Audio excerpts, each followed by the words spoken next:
Mental Health Mondays with Kate, episode 7. We're going to continue as we focus through September on suicide prevention. Today is about a specific tool that you can use. And this is across the board, whatever you've got going on within your own mental health, just to keep yourself even-keeled and ready to go. Journaling. Journaling is my favorite tool. You can use journaling the traditional kind of Dear Diary style, but I fear that the Dear Diary style is the reason that journaling gets a bad rap. So let's be clear. Yes, you can do Dear Diary, here's what's going on today. That's helpful, actually, just to kind of process what has happened throughout the day. In addition to that, though, there are many, many, many other ways that you can use a journal. I'm going to give you just 2 today. Part of what happens in our minds when we go into darker and darker places is we have not fully been able to process what we're experiencing. And so I wanted to tell you first about a way that you can specifically journal emotions without having to use words. So journaling without words seems like kind of a weird setup, right? Quick explanation. Grab some colored pencils, crayons, markers, whatever your preferred method is. At the start of the page or on a blank page in your journal, in your sketch pad, whatever it is that you're using, make a color key. So grab a marker, scribble something in there, and whatever you feel when you see that color, label it. So I see orange and it makes me happy. I see certain shades of blue that make me feel peace.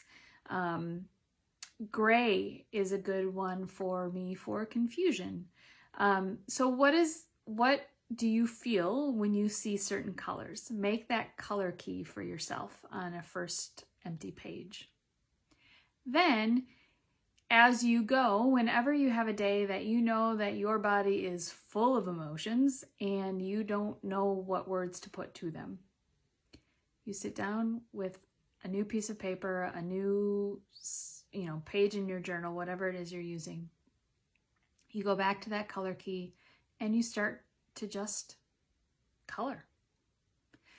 So you learn a lot about your emotions as you do this. Maybe one emotion is really, really, really, really tiny, right? Just a little kind of pinprick of that color. Maybe there's one dominant emotion that takes up the majority of the page. Maybe there are some that are trying to break through. Let the colors speak your emotions and your release of those emotions for you. It's a wonderful way, very therapeutic, to just kind of channel those emotions out of your brain, out of your body, and onto the page in color. Another thing that you can do, tool number 2, this is a tool I developed that you will learn fully about if you decide to purchase my forthcoming book called Faith Doesn't Erase Grief. More details on that in the future, but should you decide to purchase that, you will get a full instruction on how to do this tool. This is called guided free association. So we're familiar, most of us, with free association, made most known by the ink blots, right? Here's this card of an ink blot. You say what first thing that comes to mind when you see it. Free association journaling is a similar thing. You sit down and write. Guided free association is when you are stuck. There's something you are specifically stuck on or in, depending on your view of things.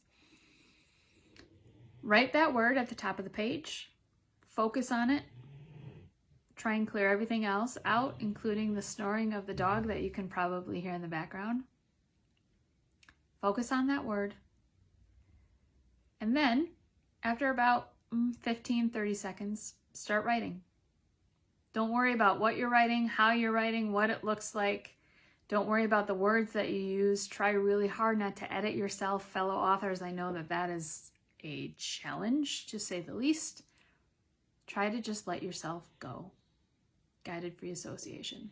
If you want to learn more about either of those tools, send me a message. Go to katejmeyer.com, subscribe. You can learn more there about asking me to speak, presenting a journaling workshop. I would be more than happy to do that in person or virtually, depending on need and location. So again, guided free association and emotions journaling.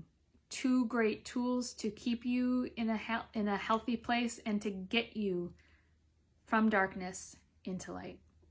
Remember, please, that you are valued simply because you exist. You have been created and you have inherent worth. Be kind to yourself. Help one another. Be well.